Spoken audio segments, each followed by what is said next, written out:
Hidup Jokowi!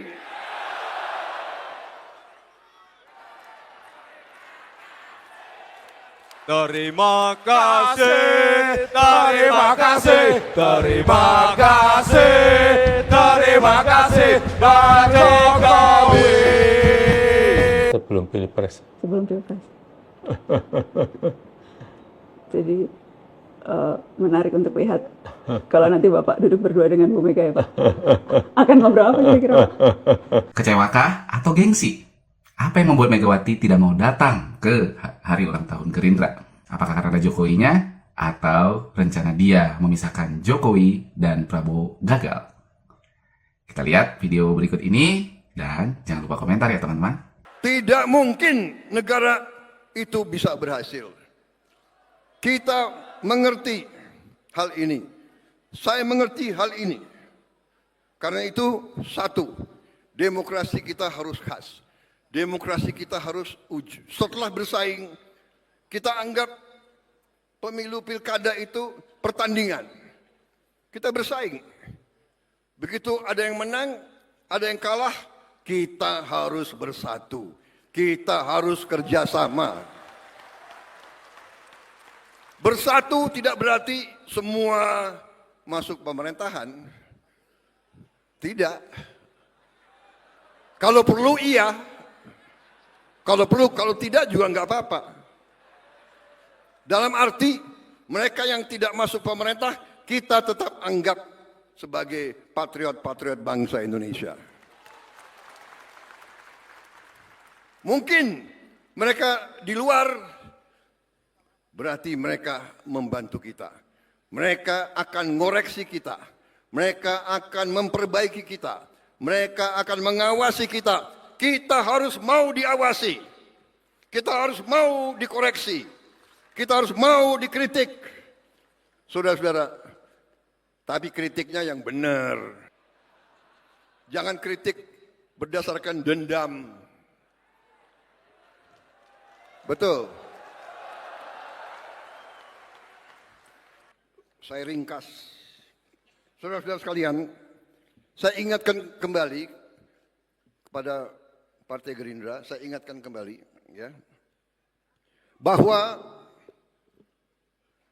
sekarang benar kita di Indonesia maju semuanya. Dan saya katakan di sini, kita berhasil karena kita didukung oleh Presiden ke-7. Tepuk tangannya kurang semangat. Semangat lagi. Hidup Jokowi.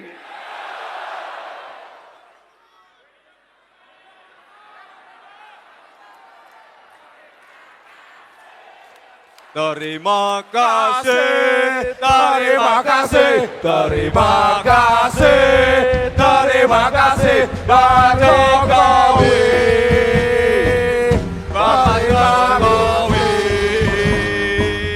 Terima kasih, terima kasih, terima kasih, terima kasih, Pak Jokowi. Terima kasih.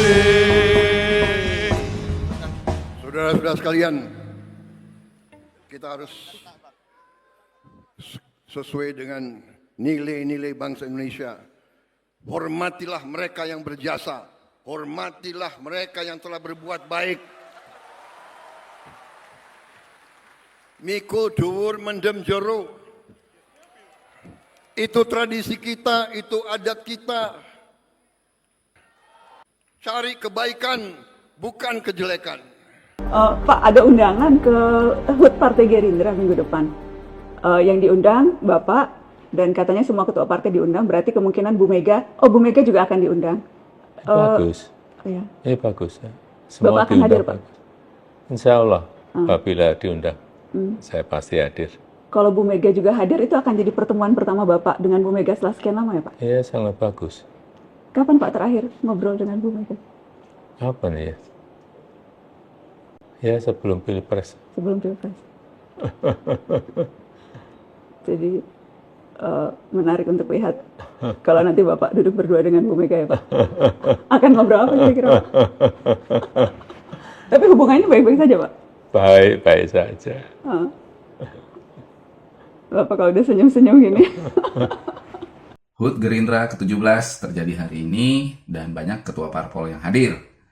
Dari Golkar ada Pak Bahlil, dari Partai Amanat Nasional ada Pak Zulkifli Hasan, dari Demokrat ada Pak AHY, dan juga ada Ketua PKB yaitu Pak Muhaimin Iskandar, dan tentunya dari PDIP ada sih perwakilannya, tapi kan sekjennya udah nggak lolos nih peradilannya, jadi sah jadi tersangka nih dari KPK. Ketuanya gimana nih? Nggak datang juga. Mbak Puan juga nggak ada juga.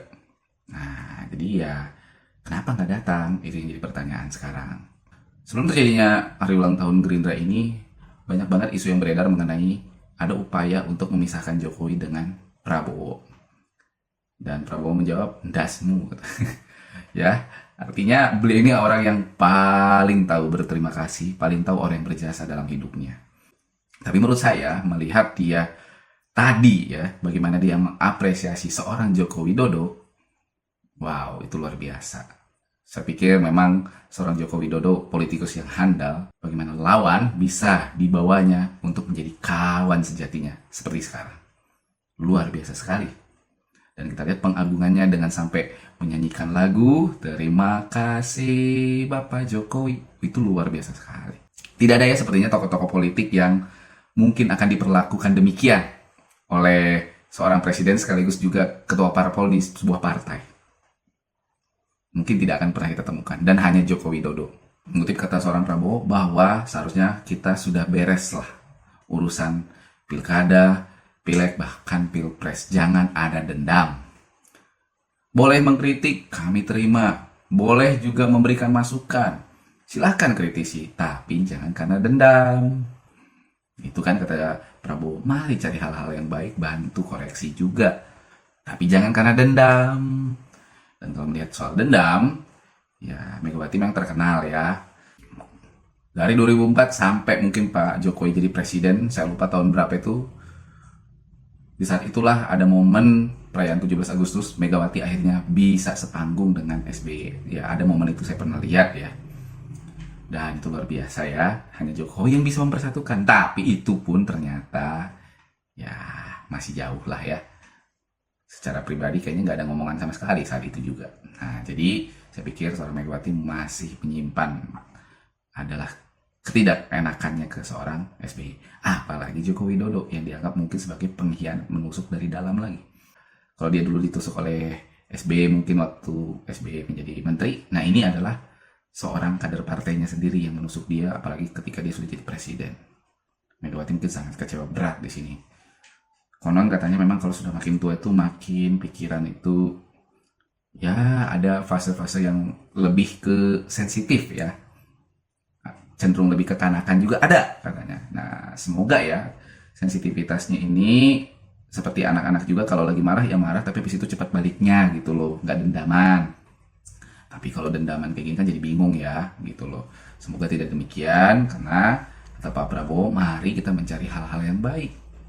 Mari membangun bangsa dengan bersatu, tidak lagi memecah belah. Terlepas PDIP sekarang ada terkena kasus, apakah itu memang kasus yang sebenarnya sudah ada tapi baru diungkap sekarang karena sudah tidak berkuasa lagi, atau memang saatnya memang kasus terbuka sekarang ya, kita nggak tahu juga ya. Karena kita tahu Hasto ini juga kan banyak berkelitnya, jadi mungkin saja ya selama pemerintahan Joko Widodo mereka masih bisa memanfaatkan kesempatan itu untuk menyembunyikannya, khususnya Pak Hasto ya.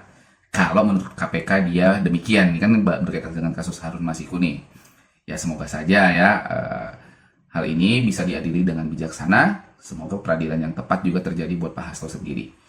Oke, semoga dari video ini kita bisa dapat satu hal yang terpenting di sini adalah persatuan bangsa. Ada yang mau jadi oposisi, silahkan. Kritisilah dengan tepat dan bijaksana, tanpa ada dendam. Itu yang paling di-highlight oleh seorang Prabowo. Maju terus bangsaku, maju terus Pak Prabowo, lanjutkan program Indonesia Maju. Semoga bangsa ini mencapai kemasannya di 2045. Jangan lupa komentar ya teman-teman. Terima kasih.